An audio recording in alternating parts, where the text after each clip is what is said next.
So hi everyone, welcome back to my classes. और आज के इस लेक्चर में हम कवर करेंगे क्लासिफिकेशन ऑफ बिजनेस एक्टिविटीज। तो ये जो बिजनेस एक्टिविटीज होती हैं ये दो पार्ट्स में क्लासिफाइड होती हैं। एक होता है इंडस्ट्री और एक है कॉमर्स। अब फर्दर ये जो इंडस्ट्री होती है ये तीन पार्ट्स में डिवाइडेड हैं। एक होती है प्राइमरी इंडस्ट्री, सेकेंडरी इंडस्ट्री और टर्शरी इंडस्ट्री। प्राइमरी इंडस्ट्री के अपने भी कुछ सब टाइप्स हैं, वैसे ही सेकेंडरी के भी हैं और टर्शरी के भी हैं। स्टार्ट करते हैं। ये जो कॉमर्स वाला पार्ट है वो हम बाद वाले लेक्चर में कवर करेंगे। आज हम सिर्फ इंडस्ट्री को कवर करेंगे। देखिए इंडस्ट्री क्या होता है। इंडस्ट्री एक ऐसा इकोनॉमिक एक्टिविटी है जहां पर आप गुड्स के प्रोडक्शन से कंसर्न्ड होते हैं, या बेसिकली जहां आप गुड्स को प्रोड्यूस करते हैं, या फिर नेचुरल रिसोर्सेज को नेचर से एक्सट्रैक्ट करते हैं, या फिर सर्विसेज प्रोवाइड करने की जब बात की जाती है तो उसी को हम कहते हैं इंडस्ट्री। और ये जो इंडस्ट्री होता है ये इकोनॉमिक एक्टिविटी होता है क्योंकि यहाँ से आप इनकम अर्न करते हैं। It helps in converting raw material into the useful product and satisfy the human needs। देखिए किसी भी इंडस्ट्री की आप बात करें, अलग अलग इंडस्ट्री है जैसे कि प्राइमरी, सेकेंडरी, टर्शरी, जैसे हमने यहाँ देखा था। ठीक है, ये तीनों ही इंडस्ट्री हैं। तो जो इंडस्ट्री है वो क्या करती है, रॉ मटेरियल को यूजफुल प्रोडक्ट्स में कन्वर्ट करके ह्यूमन की नीड्स को सेटिस्फाई करती है। तो जो पहला टाइप है वो है प्राइमरी इंडस्ट्री। तो जो प्राइमरी इंडस्ट्री होती है वो नेचुरल रिसोर्सेज को ऑब्टेन करने से कंसर्न्ड होती है, जहां पर आपको नेचुरल रिसोर्सेज एक्सट्रैक्ट करने होते हैं directly from the nature. First है एक्सट्रैक्टिव इंडस्ट्री। प्राइमरी इंडस्ट्री के अंदर दो तरीके की इंडस्ट्री आती है जहां पर आप नेचर से किसी चीज को एक्सट्रैक्ट करते हैं। तो जो सबसे पहला है वो है एक्सट्रैक्टिव इंडस्ट्री। जब आप अर्थ और वाटर में से नेचुरल रिसोर्सेज को एक्सट्रैक्ट करते हो तो इसी को हम कहते हैं एक्सट्रैक्टिव इंडस्ट्री। जैसे कि फिशिंग है, तो वाटर में अगर आप फिशिंग करते हैं तो आप फिश को एक्सट्रैक्ट करते हैं, राइट। वैसे ही अगर आप माइनिंग कर रहे हैं, फॉरेस्ट्री कर रहे हैं या फिर ऑयल ड्रिलिंग कर रहे हैं, तो ये सब एक्सट्रैक्टिव इंडस्ट्री के अंदर आता है। जेनेटिक इंडस्ट्री जो होती है वो ब्रीडिंग से कंसर्न्ड होती है, या जहाँ पे आप प्लांट्स को या फिर एनिमल्स को ग्रो करते हैं, उनकी क्वांटिटी और क्वालिटी को इंक्रीज करते हैं ताकि आप उससे इनकम अर्न कर सकें। इसी को हम कहते हैं जेनेटिक इंडस्ट्री। जैसे कि अगर आप एग्रीकल्चर कर रहे हैं, या डेयरी फार्मिंग कर रहे हैं, पोल्ट्री फार्मिंग कर रहे हैं, या नर्सरीज प्लांट कर रहे हैं, तो आप जैसे कि मान लो नर्सरीज मतलब आप बेसिकली प्लांटिंग कर रहे हो, ठीक है, आप प्लांट्स को ग्रो कर रहे हो, तो ये जेनेटिक इंडस्ट्री है। ठीक है, जहां पर आप उनकी क्वांटिटी और क्वालिटी को इंक्रीज कर रहे हैं। बात करते हैं हम सेकेंडरी इंडस्ट्री की। तो जो सेकेंडरी इंडस्ट्री होती है यहाँ पे क्या काम किया जाता है, यहाँ पे जो रॉ मटेरियल्स होते हैं उनको फिनिश प्रोडक्ट्स में कन्वर्ट किया जाता है ताकि आप उसका यूजफुल प्रोडक्ट बना सको। और प्राइमरी में हमने क्या देखा, यहाँ पर आप नेचुरल रिसोर्सेज को एक्सट्रैक्ट करते हो नेचर से। जो सेकेंडरी इंडस्ट्री है उसके अंदर अगेन क्लासिफिकेशन है, दो क्लासिफिकेशन। और उन दो क्लासिफिकेशन के भी अंदर अपने सब टाइप्स हैं, जैसे कि एक है कंस्ट्रक्शन इंडस्ट्री और एक जो हमने देखी है वो है मैन्युफैक्चरिंग इंडस्ट्री। तो मैन्युफैक्चरिंग इंडस्ट्री हमको पता है जो रॉ मटेरियल्स को फिनिश प्रोडक्ट्स में कन्वर्ट करती है। किन की मदद से, लेबर और मशीन्स की मदद से। क्या एग्जांपल्स हैं इसके, जैसे कि टेक्सटाइल इंडस्ट्री है, शुगर इंडस्ट्री है, पेपर इंडस्ट्री है।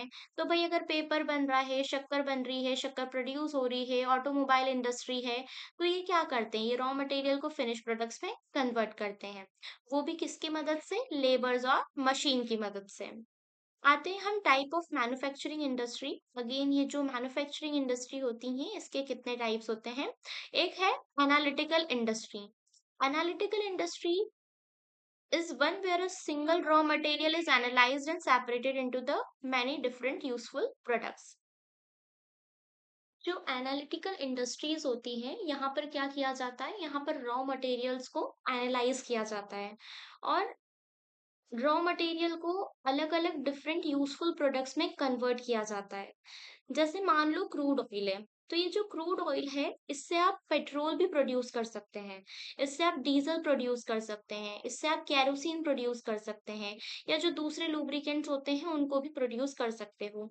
तो बेसिकली एक ही रॉ मटेरियल से आप जब अलग अलग यूजफुल प्रोडक्ट्स कन्वर्ट कर सकते हैं, बना सकते हैं, तो इसी को हम कहते हैं एनालिटिकल इंडस्ट्री। सेकंड होता है सिंथेटिक इंडस्ट्री। तो ये जो सिंथेटिक इंडस्ट्रीज होती हैं, ये दो या दो से ज्यादा रॉ मटेरियल्स को कंबाइन करके एक नया प्रोडक्ट बनाती हैं। जैसे कि सीमेंट है, तो ये जो सीमेंट है इसके अंदर आप देखोगे कि ये जो सीमेंट होती है ये लाइमस्टोन, जिप्सम या फिर क्ले, इन सब से मिलके बनी होती है। तो बेसिकली जहाँ पर आप बहुत सारे रॉ मटेरियल्स को मिलाकर नया प्रोडक्ट बनाते हो, जैसे कि सीमेंट है, प्लास्टिक्स है, फर्टिलाइजर्स है, कॉस्मेटिक्स हैं, तो इन्हीं को हम कहते हैं सिंथेटिक इंडस्ट्री। बात करते हैं हम असेंबली इंडस्ट्री की। तो जो असेंबली इंडस्ट्री होती है वो फिनिश प्रोडक्ट्स मैन्युफैक्चर करती है bye joining the different parts और कंपोनेंट्स। अब याद रखिएगा कि हमने जहाँ पर सिंथेटिक इंडस्ट्री की बात करी थी, यहाँ पर आप रॉ मटेरियल को कंबाइन करके एक नया प्रोडक्ट बनाते हो। ठीक है, ये अपने आप में ही रॉ मटेरियल्स होते हैं। असेंबली इंडस्ट्री के अंदर क्या होता है, आप यहाँ पर फिनिश प्रोडक्ट कैसे बनाते हो, डिफरेंट पार्ट्स या कंपोनेंट्स को जोड़कर, या फिर वो पार्ट्स या कंपोनेंट्स अपने आप में भी एक मैन्युफैक्चर्ड गुड्स हो सकते हैं। एक एग्जांपल से समझो, जैसे कि जो ऑटोमोबाइल्स होते हैं, ये जो ऑटोमोबाइल इंडस्ट्रीज होती हैं, जैसे मान लो कार, तो कार में अगर आप कार प्रोड्यूस करते हैं आप, तो कार को डिफरेंट डिफरेंट चीजों से प्रोड्यूस करते हैं।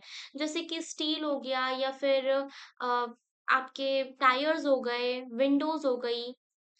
ठीक है, तो अलग अलग ऐसे जो एग्जांपल्स हैं, ये जो मैंने आपको बताया, ये फिनिश मतलब ये खुद एक पार्ट या कंपोनेंट है और एक फिनिश गुड्स की तरह भी काम करते हैं। जब आप इनको जोड़ते हो और एक फाइनल प्रोडक्ट बनाते हो, तो इसी को हम कहते हैं असेंबली इंडस्ट्री, जहां पर आप चीजों की असेंबलिंग करते हो।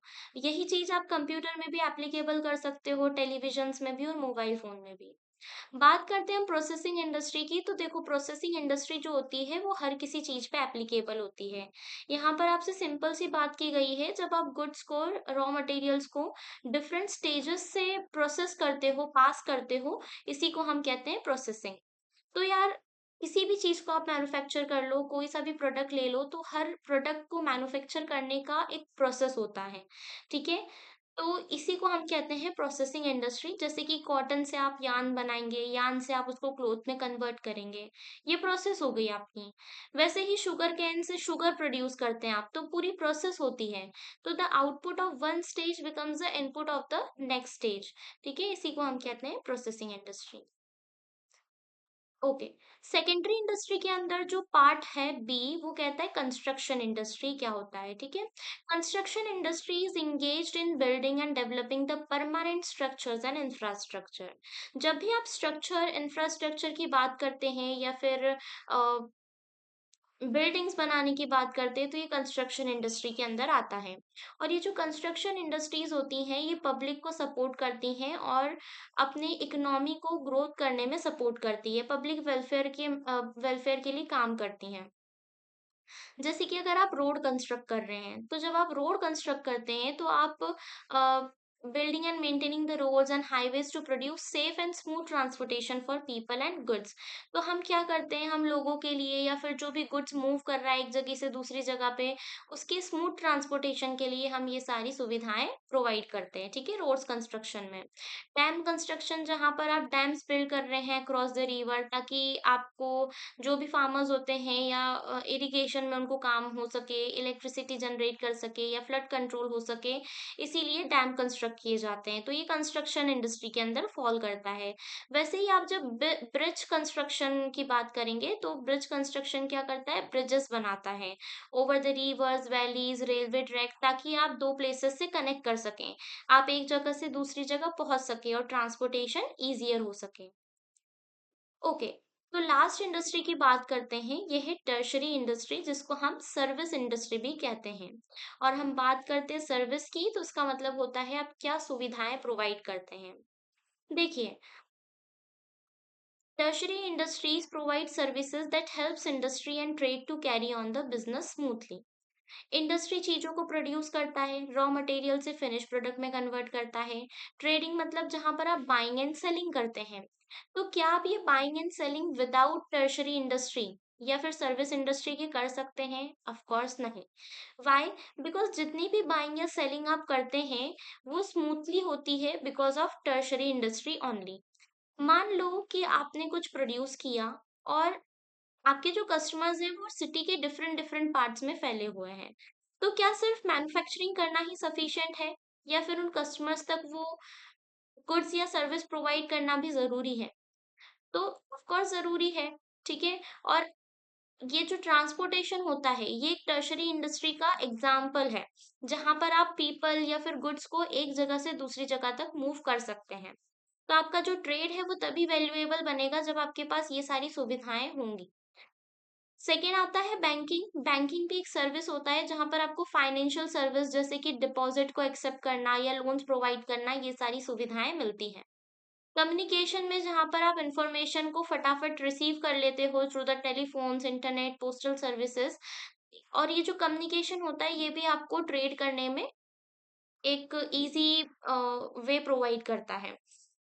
आपकी जो इन्फॉर्मेशन होती है फटाफट सेंड या रिसीव हो जाती है, जिससे आपको सारी चीज़ें ईज़ी हो जाती हैं।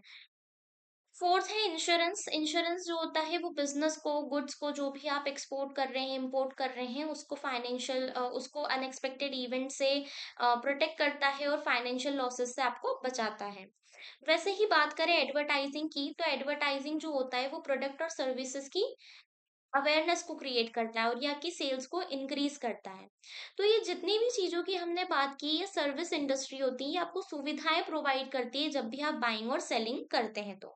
और इनके बिना आपका ट्रांसपोर्टेशन है या जो बिज़नेस है वो स्मूथली नहीं चल सकता है। इसीलिए टर्शरी इंडस्ट्रीज़ भी बहुत इम्पोर्टेंट होती है। So that's it for today's lecture, and in the next class we will begin with the topic of commerce under the business activities. Okay, and if you found this lecture helpful, please subscribe to the channel, because your support and encouragement motivates me to create more good lectures and notes for you. So thank you so much.